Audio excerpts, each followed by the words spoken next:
Hey guys, it's me, CloudyDave, and I just wanted to do a quick video on something I noticed with batteries. I was talking to, I'm always talking to somebody. I was talking to a few people and what their thoughts were about batteries and how they perform, especially when it came to the debate between high drain batteries and regular batteries, and whether high drain batteries were really that much better than regular batteries. And I have a really good example of the difference between using high drain batteries and using crappy old shitty ones that kind of look like high drain batteries. They say they're high drain, but they're not good high drain. The best high drains out there, the AWs. I'm gonna prove it right here today. In here, and I'll show you once I take this out, I have two 16340 AW high drain batteries.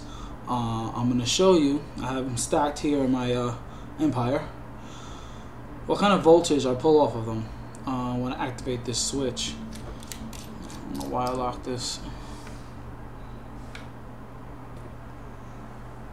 Okay, right there we got 8.4. So these are 3.7 volt batteries, but fully charged they're like 4.1.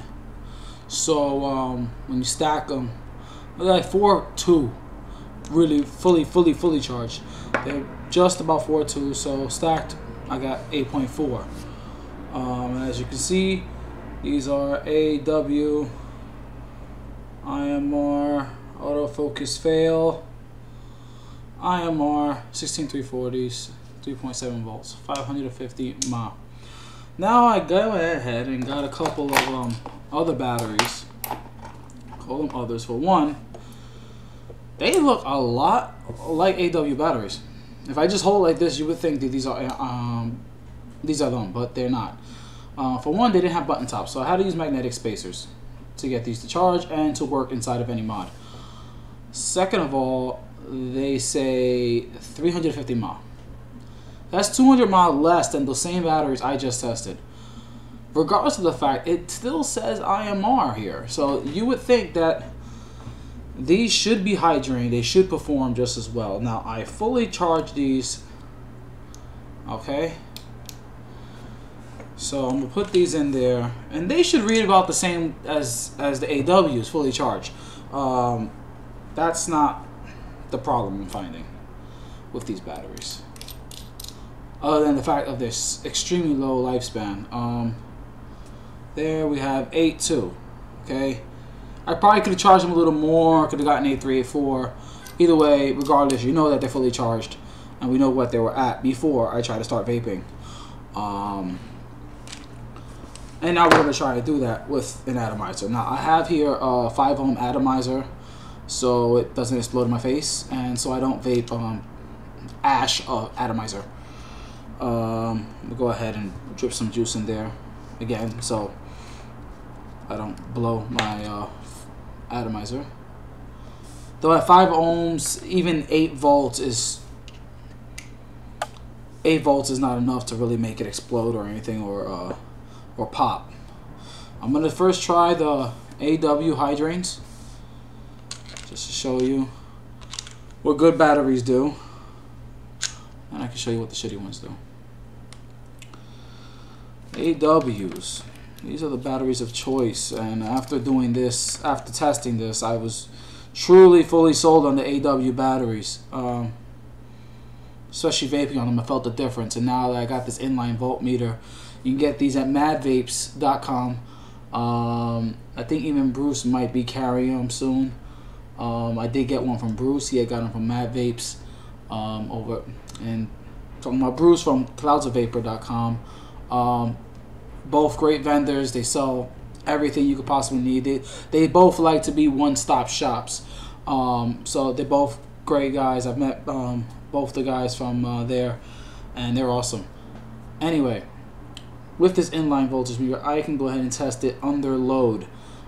This is where we're going to see some differences between the AWs and the regular batteries. So let me go ahead and I'm going to vape AW batteries that were coming in at 8.4 with no load. Let's see how they perform under load.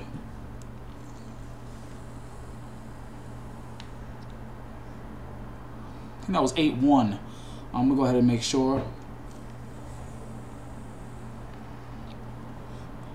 Now, I don't know if that picked up on camera, but that was 8.1. So I lost about 3 millivolts. Not too bad, especially when you see compared to these regular batteries. They suck.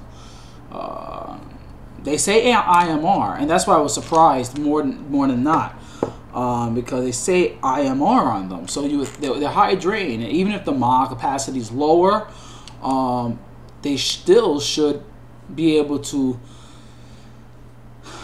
draw the same voltage under load, but they don't. These are the 2 regular batteries. I switched out the AWs.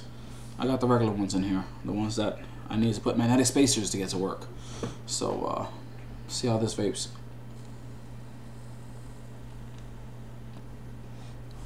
I don't know if you saw that, but that was 7.1. So this lost 1.1 volts.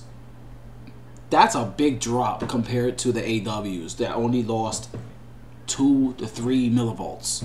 I'm gonna hit that again just so you can see.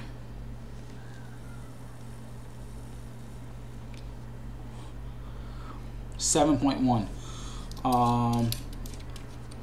These are these regular old, and I'm not gonna say where I got these batteries from. Don't need to know all that.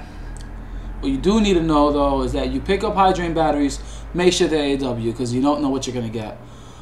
They might read at a nice voltage when you charge them, but they are going to be complete crap when you vape them. These are these regular old IMRs, no name, and for a reason, probably because they don't want to be found, so they can get beaten with a stick or a helix, because that's definitely big enough to hurt somebody with. The AWs, just pop those in there.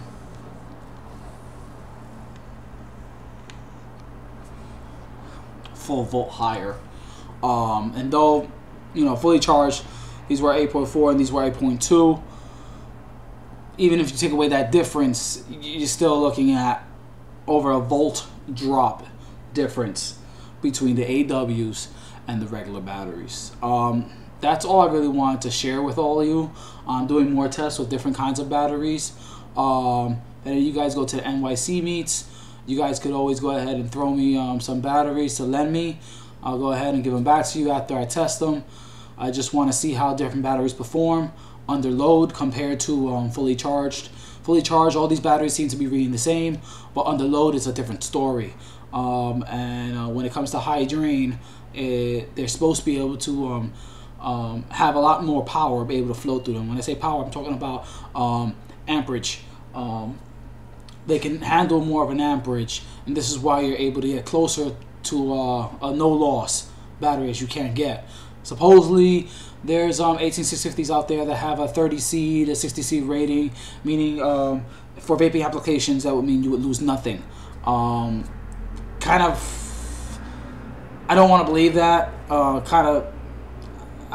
want to see how these batteries perform. And if you have any of these batteries that so-called have these 30 to 60C ratings, I would like to see how they perform under load and see if there's any drop, because putting the AW batteries in here, and it's the same thing with the 18650s, there's very little drop, maybe 2-3 millivolts at most.